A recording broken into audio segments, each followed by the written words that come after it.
Бисмиллахир-рахманир-рахим. Бардық мақтаулар, алқыштар жалғыз жаратушы Аллах Таалама болсын. Салам салаваттар пайғамбарымыз Мұхаммед Мұстафа саллаллаху алейхи вассаламға болсын. Құран менен дарылоо деселе, бұл жалаң эле жиндерди, сыйкырларды дуалайт экен деп ойлобоңуздар. Құрандын дагы башка ооруларга шифа бере турган касиеттери бар. Эми мен өзүмдүн тажрыйбама байланыштуу Құдай Таалам өзі бұйырып насип еткен екен. Мен қандай ооруларга жардам бере алдым. Бұл мен емес, Құдай Таалам. Мен жөнөкөйлө себепкермин. Мен ачылыш кылган жокмун, Американы ачкан жокмун, эчтемке кылган жокмун. Бизге чейин баары ачылган, бизге чейин баары жазылган. Кыргыздын тарыхында жазылган, Куранда жазылган. Аллах Таалам пендесине кандай муктаждыкка болсо, ошого жардам бере турган нерсенин баары Куранда жазылган. Эми ушу шифасы боюнча айта турган болсок, Курани Каримде ушундай шифалар бар. Давленияны түшүрө турган дуа бар, температураны түшүрө турган дуа бар. Андан башка да түрдүү ооруларга шифа бере турган дуалар бар. Эми муну окуш кыйын, ошончолук такыба болуш керек. Экинчи, ошол окулган дарыны кабыл алыш кыйын. Дарылап аткан, окуп аткан адамда Кудай деп салават кылыш керек, келме келтириш керек. Дарыланып аткан адам да Кудай деш керек. Ошондо шифа болот. Эгерде дарыгер өзү окуп эле тигил киши оозун ачпай турган болсо, мындай учурда шифа болбой калышы мүмкүн. Эми оорулардын диагноздору менен айтсак, биздин да ушу саламаттык сактоого кошкон салымыбыз мына азыркы мезгилде дүйнө жүзүндө адам затты коркутуп кыйнап аткан бул онкологиялык оорулар. Ушулардын дарысын дүйнө жүзүндө менмин деген илимпоздор ушунун дарысын табабыз деп издеп атышат. Табылган жерлери бар, табылбаган жерлери бар. Биздин да бир кичинекей кошкон салымыбыз бар. Бул биздики эмес, Аллахтыкы. Ушу онкологиялык оорулардан кээ бир түрлөрүн, айрым түрлөрүнө мен онкологмун, любой рактарды дарылап ем деп айта албайм. Мен андан алыспын. Кээ бирге кимге Аллах Таалам өзү өмүр берген болсо, кимге шифа берген болсо, ошол адамдарга жардам берип жүрөбүз. Биринчи, экинчи, үчүнчү стадияда айыккан адамдар бар, жана көп жыл өмүр сүргөн адамдар бар.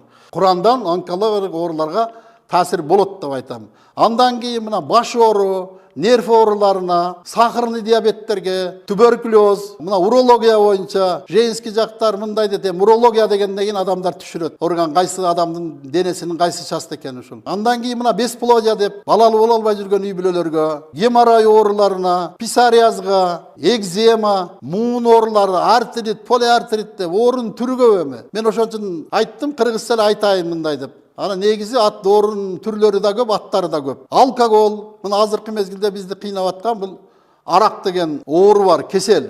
Мунун дагы дарысы бар Куранда. Мен кегизде айтып коем, анти-алкогол деп, аракка каршы дуа бар. Бул эми ниет менен окулат. Бул ат коюп алды деп ойлобоңуздар. Ар бир нерсе намаз ниет менен окулат, Куран ниет менен окулат, шифа берүүчү дагы дуалар ниет менен окулат. Андан кийин мына эпилепсия, талма ооруларына шифа болот. Бөйрөк, энурез, ана мына толук денелүү шишип толуп кеткен адамдарга буларга да шифасы бар. ДЦП, мына азыркы заманда балдарыбыздын көпчүлүгү рожденный деп атат, башка деп атат, ДЦП акылы жетпейт деп канчалаган ата-энелер кыйналып жүрөт.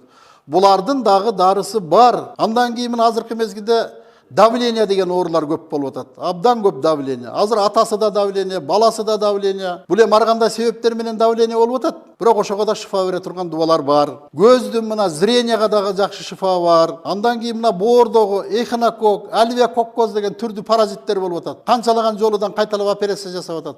Ушул курттарды да жок кылып өлтүрө турган дуасы бар. Андан кийин мына бронхальный астма дейт, астматиктер бар. Ушуларга дагы шифа болгон учурлар бар. Зоб ооруларына, анан ушул эми боткин, биз мындай цирроз печень, боор ооруларына. Эми боордо түрдүү оорулар болот. Ар кандай себептер менен ооруйт. Эми ошондо альвеококкоз, эхинокок деген курттарды эле айтып коелу, ушулардын да шифасы бар. Андан кийин мына жүрөк оорулары, инсульт, инфаркт деген оорулар бар. Ушулардын шифасы бар. Анан ушуларга кошула турган жанагы сыйкыр дуасы, көз тийген, каргыш тийген дейт. Кудай Таалам буйруп насип кылса, бул оорулар боюнча дагы бир күнү сиздерге кенен маалымат берип айтып беремин. Энергетический болезнь деген болот оору. Бул оору боюнча бул өзүнчө чоң тема. Кудай Таалам буйруп насип кылса, ал боюнча дагы өзүмдүн тажрыйбам менен бөлүшкүм келет. Булар жөнүндө дагы бир өзүмдүн ой пикиримди сиздерге айтып беремин.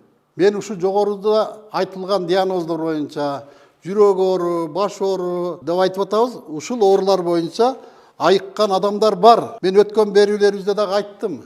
Мен далили жок сүйлөбөйм деп. Ошон үчүн эгер мен боор оорусунан айыкты десем, буга далил бар. Мына биздин YouTube каналдан кээ бир адамдар өздөрүнүн ыраазычылык каттарын айтып атат. Булар деген ошол адамдарды көрсүн, мында оорулуп кыйналган адамдар үмүтүн үзбөсүн. Кудай десин биринчи, Кудай десек шифасын. Мына биздин жарандарыбыз Турцияга барып атат, Германияга барып атат, Кореяга барып атат, шифа издеп. Биринчи Кудай десе, Кудай таалам ушул жерден деле бир кыргыздын эле бир врач эле, бир медайым эле дарылап коюшу мүмкүн. Биз Кудай дебей эле ушул атагы чыккан адамдарды издеп атпайлыбы? Ушул мен жогоруда айтылган оорулардан бардыгынан айыккан адамдар бар. Ошолордун баарын биздин мына китептерге жазып чыкты. Биздин Кыргызстанда белгилүү жазуучу Айдарбек Сарманбетов деген абабыз соопчулук үчүн жазды. Ал мени көтөрөйүн, ана мен чыгайын деген сөз жок. Мен деген сөз такыр жок.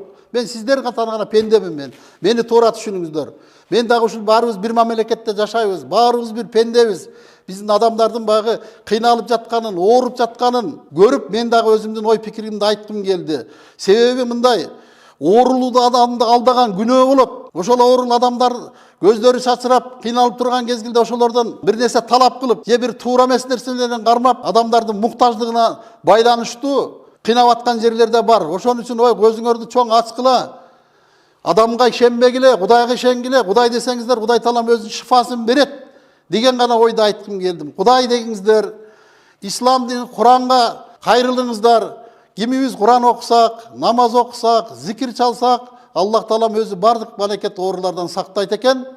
Мен бул жерде бүгүнкү ниетим ушул кээ бир оорулардын шифалары табылбай атат, дары дармек алы жетпей атат, шифа болбой атат. Атайын медицинадан айыккан оорулар бар, операция жасап атат, айыгып атат, пересадка кылып атат, айыгып атат, химия лазер ургузуп айыгып атат. Мен алардын эч бир жерден башка нерсе жок дегенмин. Ошол жерлерден шифа болбой калса, Куранга кайрылыңыздар. Курандан күчтүү курал болбойт, Курандан күчтүү дары болбойт дейт. Себеби куралды дагы, дарыны дагы адам жасаган, ката кемчилдиги болушу мүмкүн. Ал эми Куран Аллахтын өзүнүн сөзү. Мында эч бир ката жок. Ошол Кудай таалама сыйынгандын эреже тартибин билишибиз керек.